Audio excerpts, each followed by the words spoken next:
Timéo, ce qui est important dans cette musique, c'est deux choses principalement.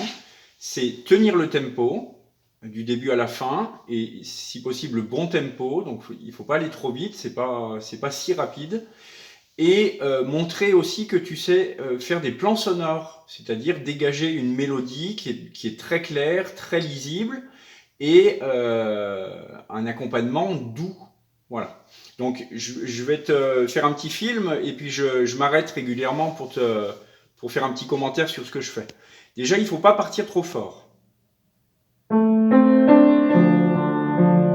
Et si tu écoutes tout ça là, je le fais très doux, beaucoup plus doux que ça.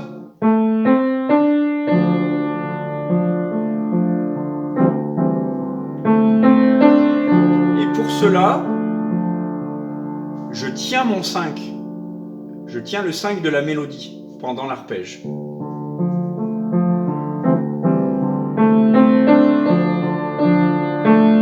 Ici, il y a une chose exceptionnelle, c'est que c'est pas le 5 la mélodie, c'est le 2 à la fin.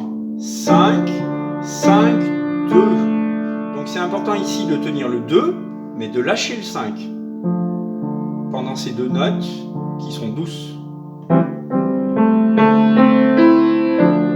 Et puis ici, un défaut qu'on a souvent, c'est qu'on tient le 5 pendant le 4. Ça, c'est pas bien parce que ça parasite la mélodie. Et je tiens ce Ré pendant toutes les croches d'accompagnement. À partir d'ici, il faut jouer un peu plus fort, avec toujours le soin de tenir le 5 de la mélodie. Même ici, s'il y a un soupir écrit, il est préférable de tenir le 5, tu peux le lâcher si tu veux, mais tu peux le tenir, c'est plutôt bien.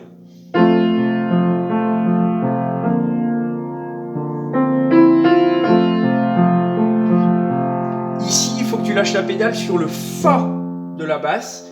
Il ne faut pas la remettre pendant le premier accord, mais la remettre au moment du deuxième. Et là, pédale, pédale, et pédale, et encore pédale. Et je te le refais pour le rythme parce que tu déformes un peu le noir croche de la mesure 7.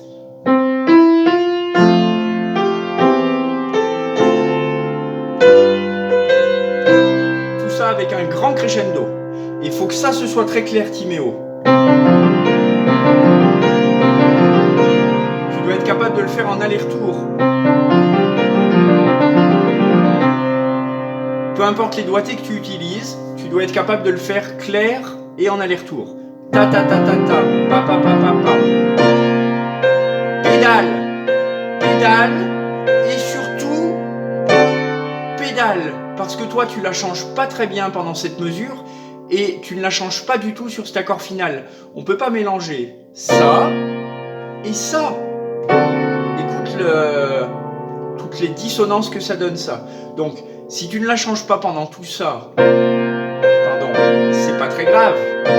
Mais si tu ne la changes pas là c'est problématique. Et ensuite, dans la mélodie, qui est dans le refrain, qui est forté, eh ben on va retrouver un petit peu les mêmes consignes que dans le couplet. Timbrer le chant et tenir le chant et alléger tout le reste.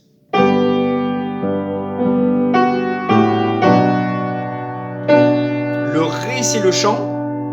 En revanche, le Si qui suit, c'est de l'accompagnement. Le Si, c'est le chant. Et là aussi, mais pas le Sol. Donc attention, dans cette mélodie, dans cette main droite, tu fais un peu la confusion entre chant et accompagnement. Sol, Fa, Sol, Fa, Ré, Si, Mi, Si.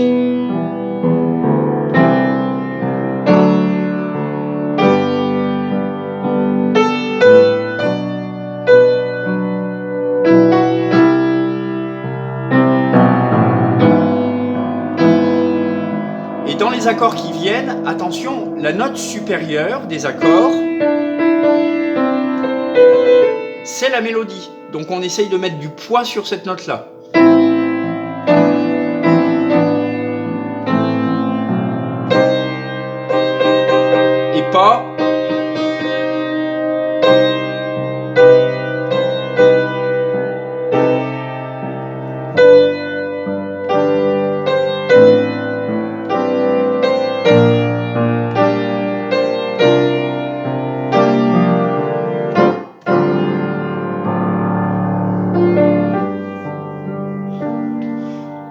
Précision, meno forte, ça veut dire moins fort. Il faut retrouver ici la nuance du début. Et diminuer.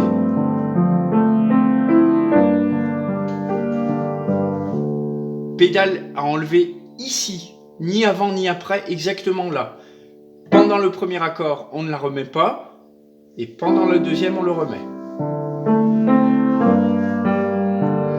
Dans ce passage-là, à la mesure 21, attention, tu n'as pas le bon nombre de croches dans la mesure, parce que, je sais pas, tu joues des choses ensemble aux deux mains, c'est le sol avec le si, puis le sol de main droite, puis le ré de main gauche, et enfin la mélodie, enfin le motif de mélodie. Voilà. Et c'est pareil, je ne fais pas la reprise, mais c'est pareil dans le numéro 2, moins fort.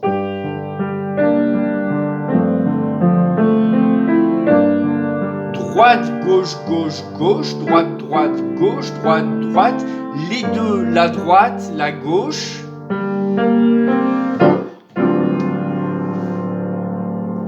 J'espère que cette vidéo t'aidera à progresser.